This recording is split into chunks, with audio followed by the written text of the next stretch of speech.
Hello dear student, आप सभी के चैनल में आपका स्वागत है। आज हम बात करने वाले हैं यूनिट 5 रीट एसएसटी में मंत्रिमंडल और मंत्रिपरिषद के बारे में। पिछले वीडियो में हमने प्रधानमंत्री के टॉपिक को कंप्लीट कर लिया था।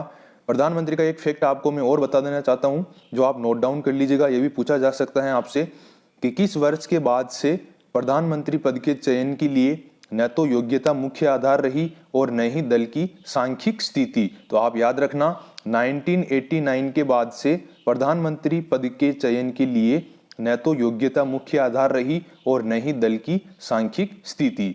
और एक फैक्ट था राष्ट्रपति के बारे में कि 5 राष्ट्रपति ऐसे हुए हैं जिन्हें भारत रत्न मिला है, लेकिन एक और है प्रणब मुखर्जी, इनको भी भारत रत्न मिला था। तो अब टोटल 6 राष्ट्रपति ऐसे हैं जो भारत रत्न से सम्मानित हैं। छठे हैं प्रणब मुखर्जी। अब इसके बाद अपन स्टार्ट करते हैं मंत्रिमंडल और मंत्रिपरिषद। मंत्रिमंडल कौन होता है? संविधान के आर्टिकल 74 में राष्ट्रपति को उसके कार्यों के निर्वहन में परामर्श और सहायता प्रदान करने के लिए मंत्रिपरिषद की व्यवस्था की गई है, जिसका प्रधान कौन होता है? प्रधानमंत्री होता है। तो आप देखिए, राष्ट्रपति की शक्तियों का व्यावहारिक उपयोग मंत्रिमंडल द्वारा ही किया जाता है। अतः मंत्रिमंडल को क्या कहा जाता है? भारतीय शासन व्यवस्था का हृदय कहा जा सकता है। मंत्रिमंडल को भारतीय शासन व्यवस्था का हृदय कहा जा सकता है। अब आपसे पूछ लिया जाए कि मंत्रिपरिषद में कितने प्रकार के मंत्री होते हैं? याद रखिएगा, मंत्रिपरिषद में 3 प्रकार के मंत्री होते हैं। कौन कौन से? पहले होते हैं कैबिनेट मंत्री, दूसरे होते हैं राज्य मंत्री और तीसरे होते हैं उप मंत्री। कैबिनेट मंत्री में कौन शामिल होते हैं, यह भी पूछा जा सकता है। तो याद रखना, कैबिनेट मंत्री में मंत्रिमंडल और मुख्य विभागों के मंत्री शामिल होते हैं। मंत्रिमंडल और मुख्य विभागों के मंत्री कैबिनेट मंत्री कहलाते हैं। अब आप इसके बाद देखिए, जब किसी राज्य मंत्री को कैबिनेट मंत्री का दर्जा दिया जाता है तो उसे कौन सा मंत्री कहते हैं? क्या कहते हैं? स्वतंत्र प्रभार मंत्री कहते हैं। जबकि राज्य का मंत्री है तो उसे अगर कैबिनेट मंत्री का दर्जा दे दिया जाए तो वह क्या कहलाता है? स्वतंत्र प्रभार मंत्री कहलाता है। फिर इसके बाद आते हैं संसदीय सचिव। ये कौन होते हैं? मंत्रिपरिषद के अलावा कुछ सदस्यों को मंत्रियों के साथ कार्य करने के लिए संयुक्त किया जाता है, जोड़ा जाता है, जिनकी नियुक्ति और शपथ का कार्य केंद्र में कौन करता है? प्रधानमंत्री, और राज्य में कौन करता है? मुख्यमंत्री करता है। याद रखना, मंत्रिपरिषद के अलावा कुछ सदस्यों को मंत्रियों के साथ कार्य करने के लिए नियुक्त या संयुक्त किया जाता है, जिनकी नियुक्ति और शपथ का कार्य तो केंद्र में पीएम करता है और राज्य में सीएम करता है। अब इसके बाद अपन देखते हैं कि मंत्रिपरिषद में इनकी सदस्य संख्या कितनी निर्धारित की गई है। तो आप देखिए, 91वें संशोधन 2003 के तहत ये डिसाइड या निर्धारित किया गया है कि केंद्र में लोकसभा और राज्य में विधानसभा की कुल सदस्य संख्या के 15% से अधिक सदस्यों को मंत्रिपरिषद में शामिल नहीं किया जा सकेगा। और इस 15% में पीएम और सीएम भी शामिल है। ये क्वेश्चन आ चुका है कि मंत्रिपरिषद की सदस्य संख्या कौन से संविधान संशोधन से निर्धारित की गई है। तो याद रखना, 91वें संविधान संशोधन 2003 के तहत ये निर्धारित किया गया है कि केंद्र में लोकसभा और राज्य में विधानसभा की कुल सदस्य संख्या के 15% से अधिक सदस्यों को मंत्रिपरिषद में शामिल नहीं किया जाएगा। फिर इसके बाद आप देखिए, मंत्रिपरिषद में न्यूनतम सदस्य संख्या कितनी है? 12 मंत्री। याद रखना, न्यूनतम सदस्य संख्या मंत्रिपरिषद में है 12 मंत्री। और आपसे पूछ लिया जाए कि दिल्ली में मंत्रिपरिषद में मंत्रियों की संख्या कितनी है? तो 10% है।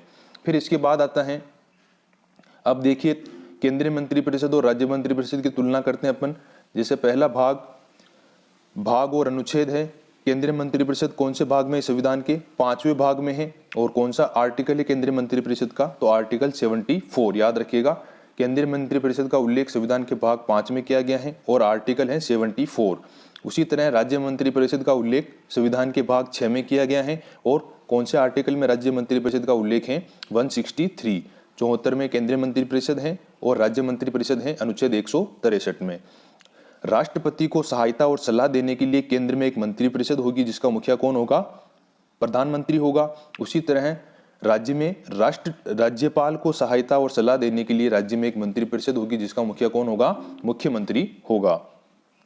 अब आप देखिए, ये क्वेश्चन भी बन सकता है सत्य असत्य में से कि मंत्रिपरिषद द्वारा दी गई सलाह राष्ट्रपति पर बाध्यकारी होती है। याद रखना, एक तो थी सर्वोच्च न्यायालय द्वारा अगर राष्ट्रपति को परामर्श दिया जाता है तो सर्वोच्च न्यायालय द्वारा दिया गया परामर्श राष्ट्रपति पर बाध्यकारी नहीं होता है। लेकिन अगर मंत्रिपरिषद राष्ट्रपति को कोई सलाह देती है तो वो सलाह राष्ट्रपति पर बाध्यकारी होती है।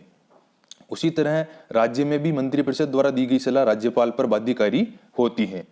मंत्री परिषद द्वारा दी गई सलाह की न्यायिक जांच नहीं हो सकती। याद रखिएगा, सत्य असत्य में से पूछ सकता है आपको।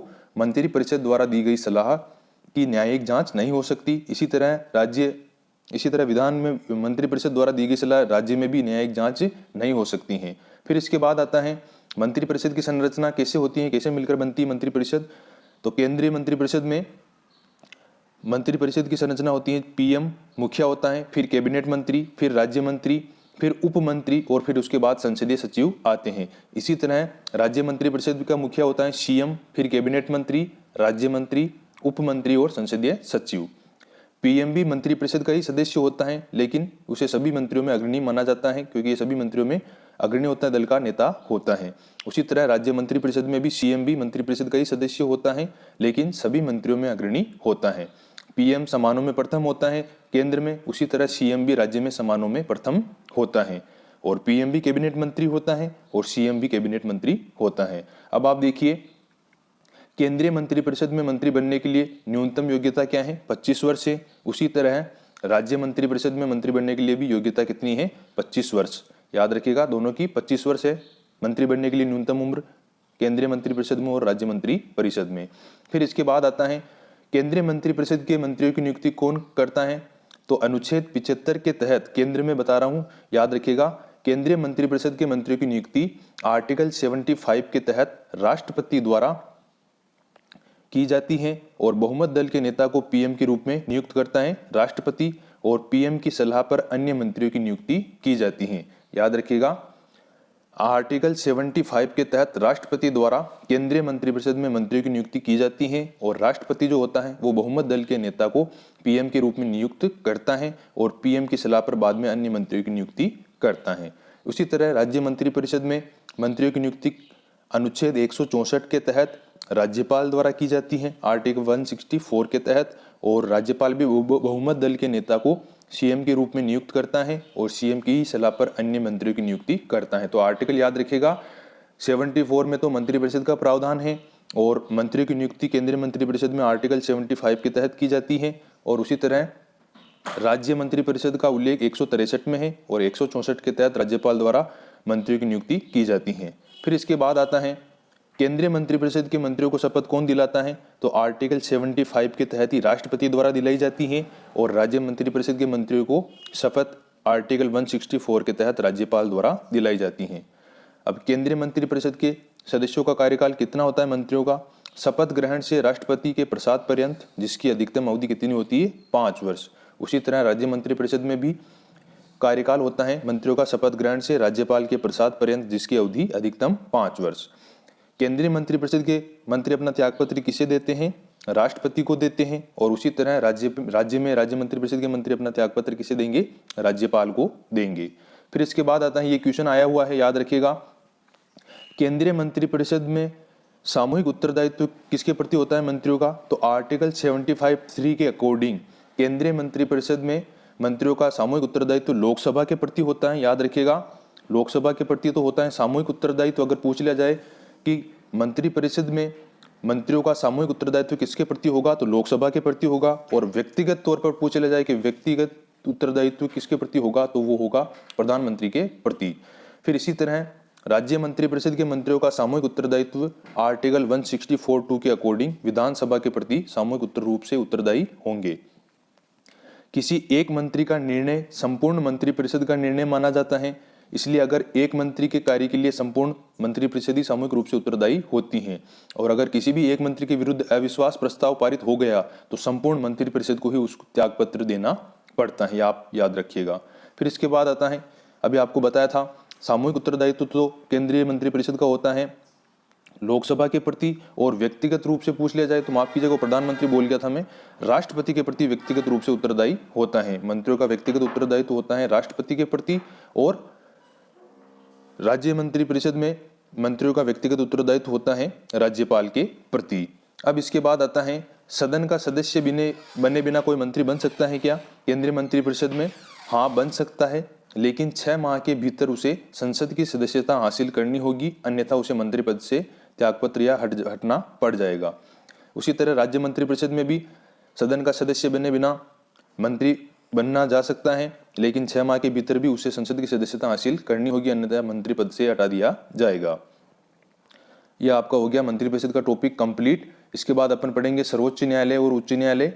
अगर आपको वीडियो पसंद आया तो इसे लाइक जरूर कीजिएगा, और अगर चैनल पर नए हैं आप तो इसे सब्सक्राइब जरूर कीजिएगा। पढ़ते रहिए आपके अपने चैनल के साथ। मिलते हैं अगले वीडियो में। जय हिंद, जय भारत।